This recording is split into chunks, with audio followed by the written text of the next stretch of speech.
ज्योति classes में आप सभी का बहुत बहुत स्वागत है। आज के इस क्लास में हम लोग फिजिक्स का एक टॉपिक है घनकोण, उसके बारे में जानते हैं। तो आइए हम लोग विस्तार से घनकोण समझते हैं कि क्या होता है घनकोण, इसके बारे में विस्तार से हम लोग समझते हैं। तो सबसे पहले ये घनकोण से पहले ये कोण जान ले कि ये कोण क्या होता है। सबसे पहले ये कोण जान ले कि कोण क्या होता है। इस प्रकार से मैंने एक परिधि ले ली और फिर एक मैंने वृत्त ले ली।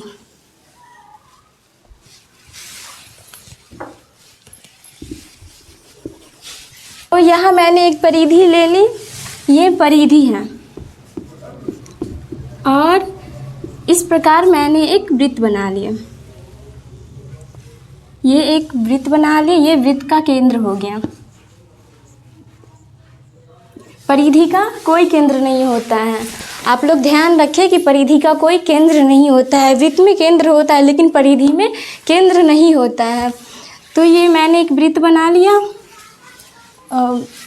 मान के चलिए कि इस वृत्त का ये हिस्सा हमने ले लिए वृत्त का ये हिस्सा ले लिए। तो ये हिस्सा क्या कहलाएगा? वृत्त का त्रिज्या। और ये वृत्त का त्रिज्या कहलाएगा। अगर कोई कण यहाँ से लेके यहाँ से चल दे, यहाँ से लेके यहाँ तक चल दे, कोई कण यहाँ से मान के चलिए ए से लेके बी तक चल दे, तो ये जो दूरी होगी परिधि पे, जो थोड़ा दूरी चलते हैं ये, तो ये जो दूरी होगी ये क्या कहलाएगी? चाप कहलाएगी। ये दूरी चाप कहलाएगी, जिसे हम L मान सकते हैं। ये दूरी यहाँ से यहाँ तक जो कोई कण चल के गया, चाप बनाया, तो यहाँ कुछ ना कुछ कोण बनता है वृत्त पे। यहाँ इस जगह पे कुछ ना कुछ कोण बनता है, तो इस कोण को हम थीटा का नाम देते हैं। नाम में आप कुछ भी दे सकते हो, कोई दिक्कत नहीं है। अब हम तो यहाँ से यहाँ तक चले तो ये कोण बना, कोण बना। तो कोण बराबर क्या होता है? जैसा कि आप लोग जानते हैं, कोण बराबर क्या होता है? चाप बट्टा त्रिज्या। चाप बट्टा त्रिज्या। तो कोण हमारा क्या हो गया? कोण का नाम हम लोग क्या रखे हैं? थीटा। और चाप हमारा L और त्रिज्या क्या हो गया? R। तो चाप और त्रिज्या के अनुपात को कोण कहते हैं। तो हमने यहाँ से यहाँ तक की दूरी, बस इतनी दूरी मतलब ली थी, जिसका कोण ये बना।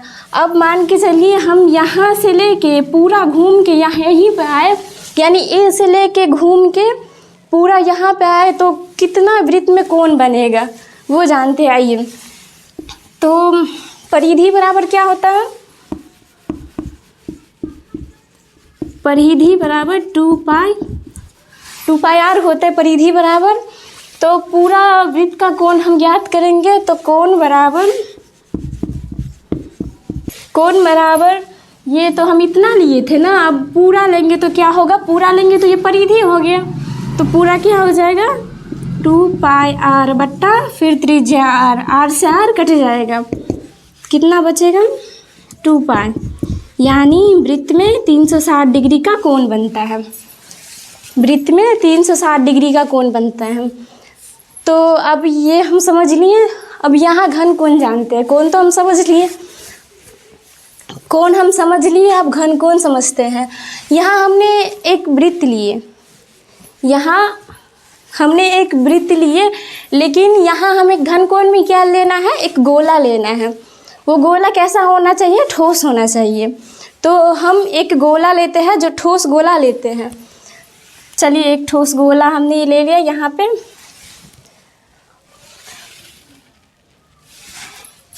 इस गोले का इतना भाग हम ले लिए।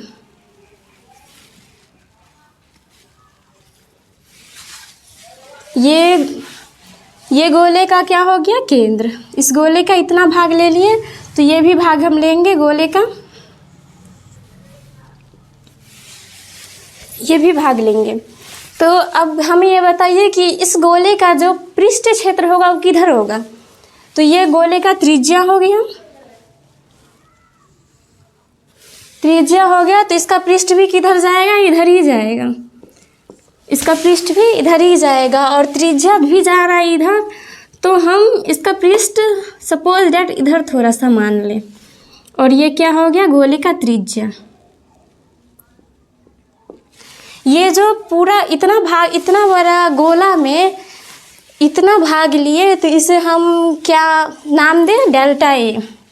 डेल्टा ए नाम दे सकते हैं। और ये हमारा क्या जा रहा है? त्रिज्या जा रहा है, त्रिज्या जा रहा है। और ये वस्तु का पृष्ठीय क्षेत्रफल हो गया, जिसे डी ए कॉस थीटा का नाम दे सकते हैं। ये वस्तु का पृष्ठीय क्षेत्र है और ये त्रिज्या जा रहा है। तो यहाँ से हम एक लंबवत खींच ले जो कि ऊर्ध्वाधर होगा। यहाँ से एक लंबवत खींच ले जो ऊर्ध्वाधर होगा। ये एक लंबवत खींच लिए जो कि ऊर्ध्वाधर है, और ये हमारा क्षैतिज घटक है। ये ऊर्ध्वाधर घटक हो गया और ये क्षैतिज घटक हो गया। तो ये जो इतना बड़ा भाग में इतना छोटा सा वस्तु लिए हैं, इतना बड़ा भाग में इतना छोटा सा भाग लिए हैं, तो ये जो ऊपर से उठा हुआ है, तो ये किसी न किसी वस्तु का चाप है। ये जो है वो किसी न किसी वस्तु का चाप है। इसमें जो कोण यहाँ बनेगा वो कोण यहाँ भी बनेगा, जैसे थीटा। इतना बड़ा भाग में मैंने इतना छोटा सा भाग लिया है, तो जो कोण यहाँ बनेगा वो कोण यहाँ भी बनेगा, थीटा। तो यहाँ ये हमारा क्षैतिज घटक है और ये ऊर्ध्वाधर घटक है। तो क्षैतिज घटक लेंगे। क्षैतिज घटक क्या है? क्षैतिज घटक हमारा डी ए कॉस थीटा हो गया। ऊर्ध्वाधर घटक नहीं लेंगे क्योंकि क्षैतिज के साथ एंगल बना हुआ है। तो घनकोण बराबर, आइए जानते हैं, घनकोण बराबर पृष्ठीय क्षेत्रफल बट्टा त्रिज्या स्क्वायर होता है। घनकोण बराबर पृष्ठीय क्षेत्रफल बट्टा त्रिज्या स्क्वायर होता है।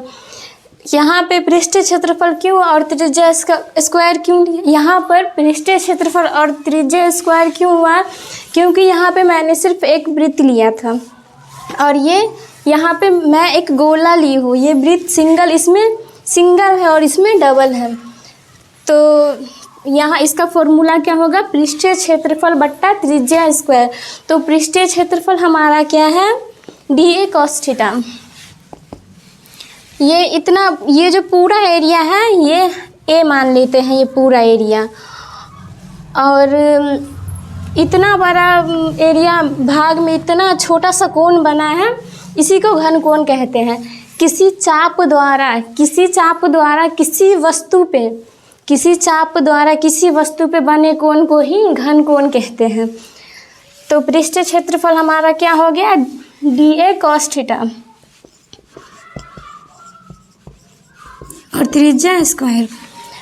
तो कॉस का मान के चलिए हम 0 लेते हैं। थीटा का मान मान के चलिए हम 0 लेते हैं, क्योंकि यही इनका पृष्ठीय क्षेत्रफल है जो है इधर जा रहा था। तो cos 0 डिग्री का मान कितना होता है? 1 होता है। तो अगर डी ए कॉस थीटा अगर डी ए कॉस 0 डिग्री से हम गुना कर दे तो क्या हो जाएगा? डी ए बट्टा त्रिज्या स्क्वायर। इतना बड़ा वस्तु में इतना छोटा जो भाग बना, इसे कुछ न कुछ नाम देंगे, तो इसे डी ओमेगा नाम से प्रदर्शित करते हैं। इतना बड़ा वस्तु में इतना छोटा सा भाग बना, इसीलिए इसे डी ओमेगा से प्रदर्शित करते हैं। तो डी ओमेगा बराबर क्या होगा? यहाँ मैंने वृत्त ली थी, लेकिन यहाँ पे कोई गेंद लेना पड़ेगा। कोई गेंद लेंगे तो गेंद के चारों ओर का सतह जो चारों ओर घूम घाम के उसी जगह पे आ जाए, तो वो तो गोले का वक्र पृष्ठ हो गया। तो गोले का वक्र पृष्ठ क्या हो जाएगा? 4 पाई आर स्क्वायर। और ये आर स्क्वायर कट गया, तो क्या बच गया? डी ओमेगा बराबर क्या हो जाएगा? ये घनकोण ही हुआ। डी ओमेगा घनकोण को ही डी ओमेगा से प्रदर्शित करते हैं। तो ये आर से आर स्क्वायर कट गया, तो 4 पाई यानी 720 डिग्री का कोण बनता है घनकोण में। इसीलिए इसे स्टेरेडियन भी कहा जाता है। ये घन कोण में 720 डिग्री का कोण बना, इसीलिए इसे स्टेरेडियन कहा जाता है और इसे रेडियन कहते हैं। तो दोस्तों ये रहा हमारा आज का क्लास। अगर आप लोगों को वीडियो अच्छी लगी तो लाइक कीजिए, शेयर कीजिए, सब्सक्राइब कीजिए और अब मिलते हैं नेक्स्ट वीडियो में। तब तक के लिए जय हिंद।